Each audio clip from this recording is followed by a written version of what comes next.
This is the story of Sleeping Beauty. You can read along with me in your book. You will know it is time to turn the page when you hear the chimes ring like this. Let's begin now.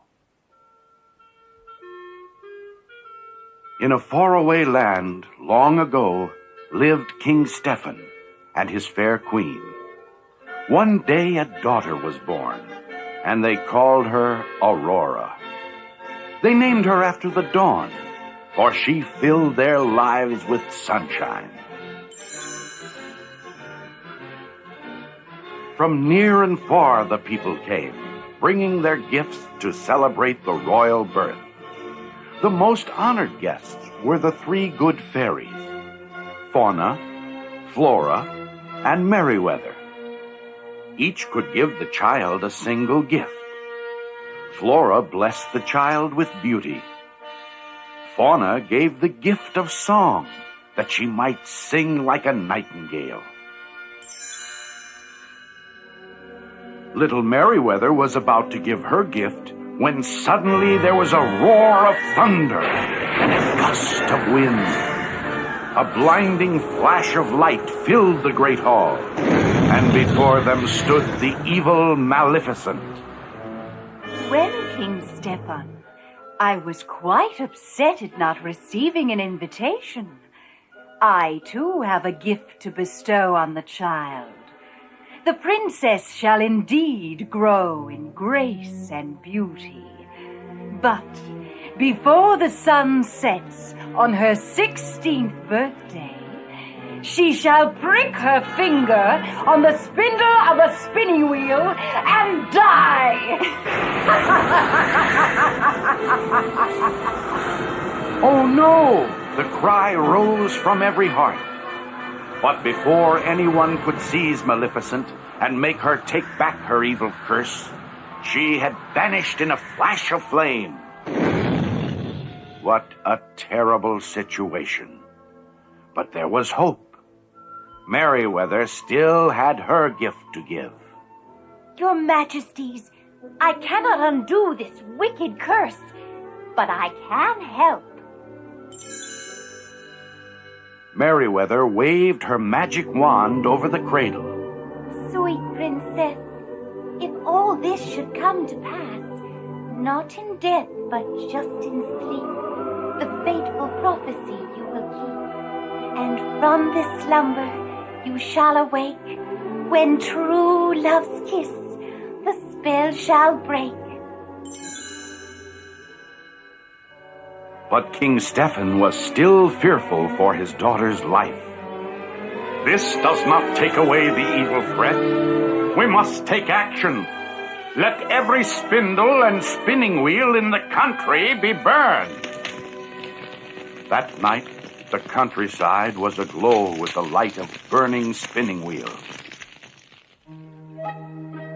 Meanwhile, the three good fairies were trying to think of a better plan.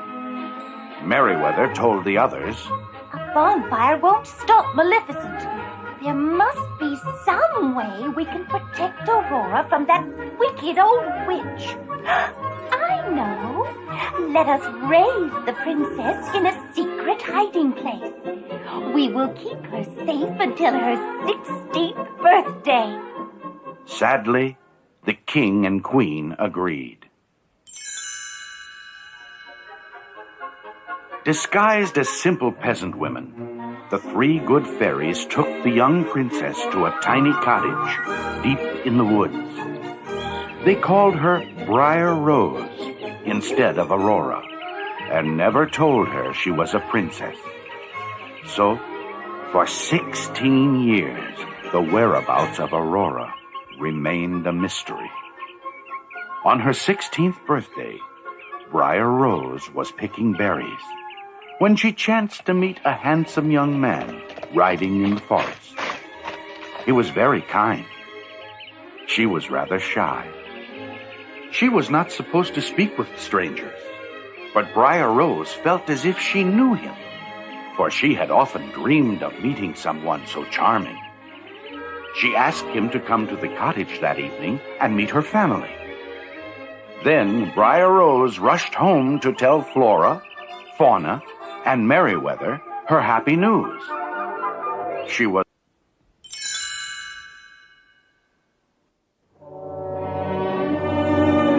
When Briar Rose told the fairy godmothers about her true love, they grew sad. Since it's your 16th birthday, we must tell you the truth now. You are really the Princess Aurora.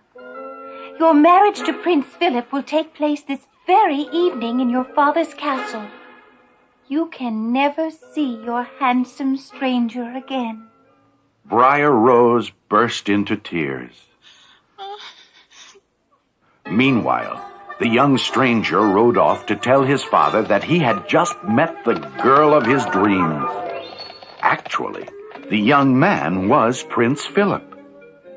When he told his father, King Hubert, about Briar Rose, the king became very upset.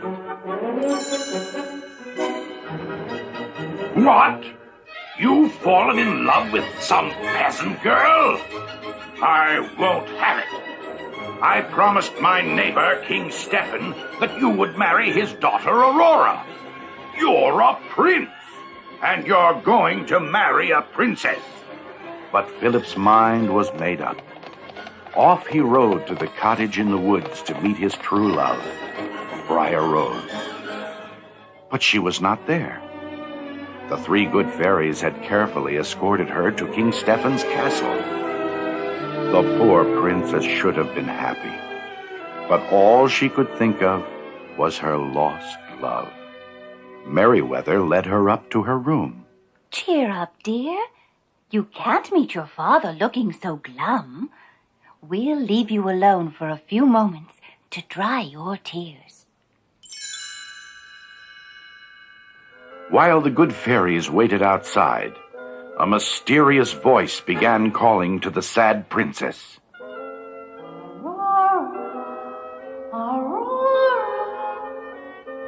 In a trance, she followed the haunting sound up a winding stairway to the top of the tower. Off in the distance, Merryweather heard the evil chant. Listen, it's Maleficent. The fairies rushed through the palace corridors, searching for the princess. Rose! Rose! Don't touch anything! But Maleficent's curse was far too powerful. The evil fairy called out from the shadows. Touch the spindle. Touch it, I say! As if in a dream, Aurora stretched out her hand to touch the shining spindle. The fairies finally found Maleficent, but alas, it was too late. You poor, simple fools, thinking you could defeat me, mistress of all evil. Well, here's your precious princess. Maleficent pulled back her long cape to reveal the beautiful Aurora lying in a deep sleep. Maleficent disappeared in a blaze of light. Her curse was complete. Now, only true love's kiss could save Aurora. Merryweather knew they must do something. No one must ever know of this wicked deed. We'll put everyone to sleep until Rose awakens. As the fairies cast their spell over the castle, they heard King Hubert say, My son, Philip, has lost his head. He fell in love with some girl named Briar Rose. Flora realized that the young stranger Rose had met in the forest was really Prince Philip. But miles away, Maleficent was plotting. Prince Philip is the only person who can break my evil curse. I must find him at once. She and her demon army captured Philip and locked him in a deep dungeon. But the good fairies flew to Philip's rescue and freed him. They armed him with a magic sword and led him to the sleeping princess. Maleficent was furious when she found that the prince had escaped. Determined to stop him, she turned herself into a fiery dragon. But her evil could not overcome Philip's magic sword and his true love. Maleficent was destroyed. With the help of the three fairies, Prince Philip found the tiny tower room where his sleeping beauty lay. There, dreaming of her true love, was the Princess Aurora, the very same girl he had fallen in love with. He gave her a kiss. She opened her eyes and smiled. Maleficent's spell was broken. Soon the whole castle was awake, and the joyous wedding celebration began. And so, the Sleeping Beauty and her own true love were married and lived happily ever after.